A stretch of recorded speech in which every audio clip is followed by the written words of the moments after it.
So, my friend is right. Like, I talk to you as if you know my story, and I need to realize that, just because you're on my Facebook or what have you doesn't mean you know, like, what I'm talking about. So then if I try to tell you my story, you're going, that just doesn't even make any sense. So, I'm going to try to just, it's so hard. When you have a movie producer or whatever, people that can write a book about you and then you sit down with them and then they're like, how do you tell this story and make sense? It is super challenging, especially if you're the person that has trauma and flashbacks and all these things associated with trying to tell you my story. It's very tricky. You would never believe that I graduated top of my class, National Dean's List from University of Texas, American History's major, American History. You would never believe that I excelled in English because they have me so stressed out that I cannot tell my story.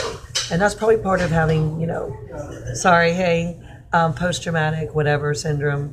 And I'm pretty sure, they already told me when they assessed all these crimes I went through, they already said they thought I had it. So, I feel bad for people out there that have been through the hell I've been through, and then people want to be mean and say, oh, they're crazy, when in reality we're just so traumatized that I wish someone else would tell my story. That would be great, because I have nightmares every time I try to, years ago I wrote a book. I actually wrote a book called Disturbed. And funny enough, this is when I still worked in Houston, a modeling agency. And I came home from work and all my valuables were there, but my book was gone. It's so obvious. Like, okay, the police were like, ma'am, why would we believe your book's been stolen if all your expensive artwork and jewelry wasn't? And I'm like, yeah, you just don't get it. It's called being targeted. It's very real. So let me try to explain it the best I can. 2009, I started exposing CPS for the fraud and all the perjury and all the setups they put me through. They knew that I had a really squeaky clean record. They knew I had no criminal record. I'd never been arrested before, obviously never been to jail. Here I am in my 40s. Yes, I'm that old. And I really had a pretty squeaky clean record. I had one time where I took way too high of steroids, and I had a temporary what they called steroid psychosis because they misdiagnosed me, didn't realize I had Lyme's disease, and that was the only time I had ever been put in a hospital for something wrong with me. Now remember, I'm in my 40s, so these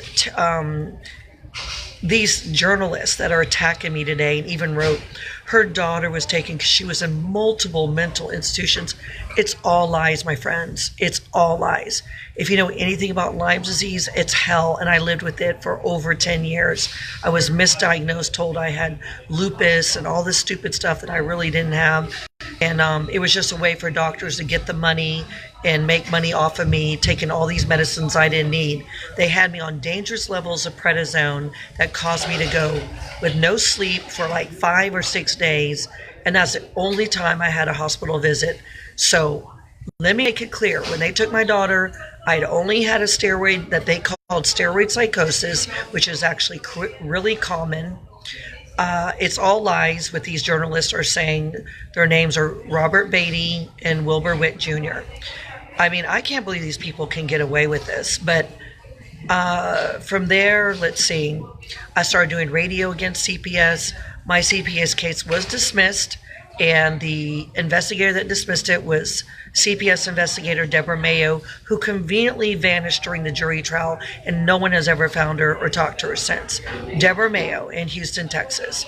I have posted the documents proving that not only was my CPS case dismissed, but my psychiatric charges that were all false built a case against me, it was dismissed as well.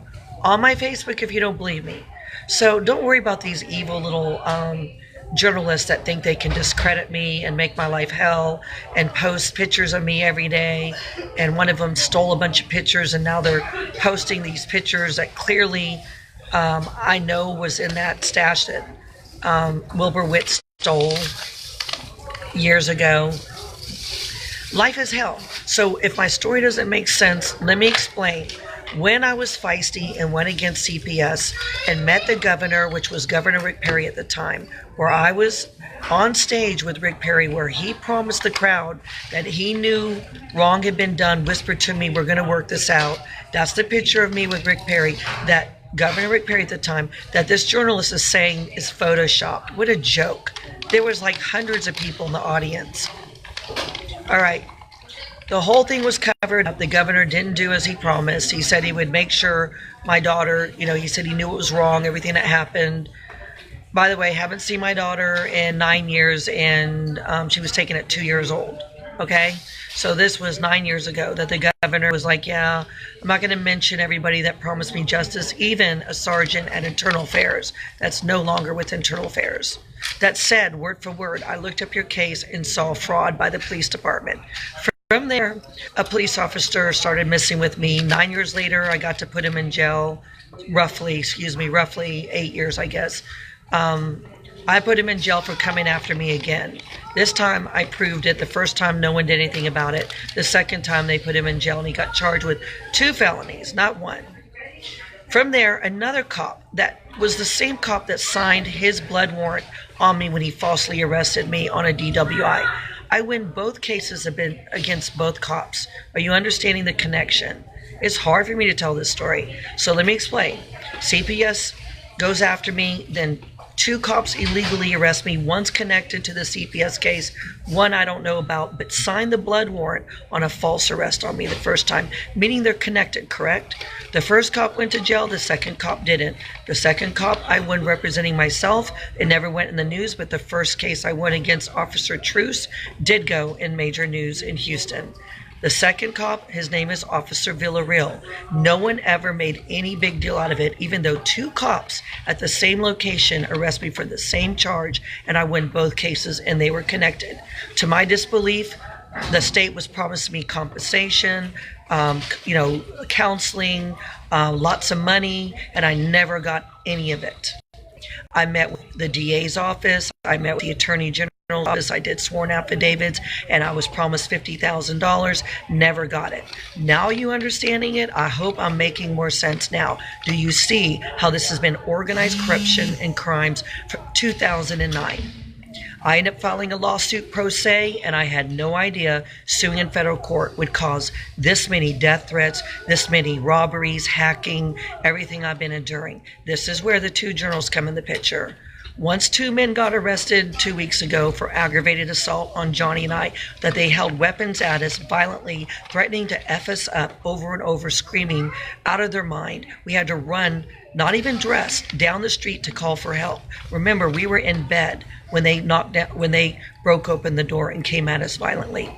They steal evidence. You seeing how suspicious this is? And we just got out of the hospital. I know. Sorry, Johnny just said to tell you we'd also just got out of the hospital. By the way, because Johnny was attacked days before that, and in defending himself and angry, his hand got broken. Are you now getting it? How bizarre this is?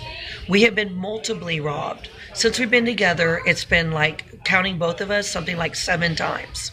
That's in 6 months. We've had to move repeatedly over these people. But here's where it gets even weirder. The more that I proved and these men got arrested for aggravated assault, the more these 2 journalists came after me, trying to discredit me, admitting that one of them, that he's writing the DA and trying to get this case dismissed against the men that held weapons at us and robbed us. Robbed us of our telephones, my T-Mobile phone, and then Johnny's AT&T phone. Now this journalist named Robert Beatty has made this hate site, doing everything he can to defend everyone that's mentally harmed me, physically harmed me. I mean, it is disgusting. It is one of the most disgusting things, and I've seen a lot. And it's one of the most disturbing things I've ever. In 9 years, no one has ever come at me like this. Never. Never as much as Robert Beatty and Wilbur Witt Jr. By the way, both journalists, both connected, both ganging up on me. 2 elderly journalists have nothing better to do than be ambulance chasers looking for a good story to get their comeback that I don't think will ever come. But they're finally getting some publicity because they're making their life to terrorize Johnny and I, mainly me, but now Johnny as well. And now Robert Beatty has done a site on Google where he is falsifying my looks, changing the way my weight, changing, it doesn't matter, but changing dramatically my looks, saying that I possibly murdered my ex. Oh, you should see it. Call me a black widow. Y'all, this is criminal. Saying, please do a wellness check on Johnny. She's a black widow, something like that. And, the police are all aware of this. They've done nothing to shut it down. He has been posting our addresses. He's been terrorizing us for 5 months or more. He first started on a troll group with a profanity name is listed as the name of the troll group. Is that credible? He started attacking me on there with these people that were admitting that they were connected to the police that I'm suing right now in federal court, the police department. They're admitting it, saying they're wearing wigs and taking pictures of us. Are you seeing how bizarre this is? Is it flowing any better? Because it's really hard to make sense of insanity. Yes, we had to move again over them proving our location again. And what did the police do? Nada. Who am I suing? The police department. Are they going to be motivated to help me? Of course not. Do I believe if I was someone that wasn't suing the police department that I would have had justice by now? Absolutely. Who's aware of this cyber stalking harassment? The DA's office, the police department, and the FBI. And it still stands loud and proud on Google, where it's nothing but nonstop lies. Nonstop, daily. And this video will be up within 10 minutes or less. That's how scary this guy is. He's blocked, but he says he has permission to take all my stuff off my Facebook, including my private messenger, and proves it, my friends. And the police are saying, get a good lawyer. And I'm saying, that's a crime. Going in and it's a crime. I am fed up. Do you see what I've been going through for 9 years?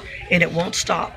It won't get any better. People are telling me they're afraid these people will murder me. Let me say it again. Murder. Not just beat me up, not just terrorize me. Murder. And still, I can't get the detective I was promised. Do I think Robert Beatty and William Witt Jr. are capable of murdering? Absolutely. Anyone who would make it their life to terrorize a woman to the point that even the police said it's beyond normal what they see, yeah, of course, they'd be capable of murder. Like, who does this? Who in the real world does this? At my age, I've never seen anything like this. And before you think I'm overreacting, you really need to look at what we've been through. They post our address. This man posts our address everywhere we go. He puts our address of where we're going or staying. They take pictures of us, proving our location. If you don't think that's something you wouldn't see in a serial killer movie, my God, I don't know what could convince y'all how much danger we're in. And authorities are sitting back and doing nothing, even though they've admitted it's beyond normal cyberbullying and stalking. And they've agreed and they've done police reports, it's harassment, but still, they're not in jail. These people are doing everything. Like my friend said, if it's not just to terrorize you, it's to give you a heart attack or do something where, I don't know, you lose your mind or something. That is criminal. Why are they not in jail? One got away with massive theft of all my belongings 3 years ago, reported to the FBI, reported to Internal Affairs, reported to the police, emails also that I can prove. And he didn't even go to jail. He didn't even go to jail. And now this Wilbur Witt Jr. that stole all my belongings to my name that I held in a storage after I lost everything, after fighting for my daughter. Everything I had left and everything I inherited after my daughter was taken by my grandmother, stolen by Wilbur Witt Jr., who is a journalist and has done videos proving that he had my stuff. This is disgusting. I don't know what else I can do because, I pretty much called the FBI, reported it to the DA's office, emailed everyone. Witnesses that are feared for my life have contacted the DA's office, and I'm told the FBI, and I've told the police department, and these men are laughing, saying they're above the law. Have literally posted things to me like no one will touch them. This is beyond scary. And if you don't believe I'm in danger, you go look at anyone who has nothing more to do with this time than to try to destroy my federal lawsuit against the police department and try to destroy my relationships with people and slandering me so badly that I could lose my case, I'm told, over this. Sure, the judges aren't supposed to look at this stuff, but come on. You all have emailed me that in the real world they have done it in the past. You really think this is helping my lawsuit? Why would anyone go this far to also let 2 criminals be set free when our jury trial is this month for those 2 men that committed aggravated assault? Don't tell me these aren't dangerous men. Anyone that's going to praise people that commit these kind of crimes are obviously dangerous. All right, I don't even have anything else to say. I'm so fed up. But this is very serious, and I'm not going to put up with this anymore. I'm going to make sure I contact every lawyer. I've already spoken to lawyers. They say it's highly illegal. They don't know why the police haven't made any arrests. They don't know why the Google hate site hasn't been shut down, and it's ridiculous. I'm going to let Johnny show his face since they've insinuated that I pretty much murdered him and my ex. This is disgusting. All right, here he is. I just want you to say you're alive, if anything. You mind? I'm right here. Okay, well, it's on Google that something happened to you and Steven. Nothing happened to me. All right, okay. I'm perfectly sane, perfectly normal. No. People have nothing else to do in their lives. No, they're insinuating that I did something to you, not your mental. All right, well, anyway. He doesn't like the camera, and he's so fed up with all this. But anyway, you see Johnny's alive, and it's ridiculous what they're doing to us. All right, not to mention how expensive it is to move all the time. All right, thank y'all. Bye-bye.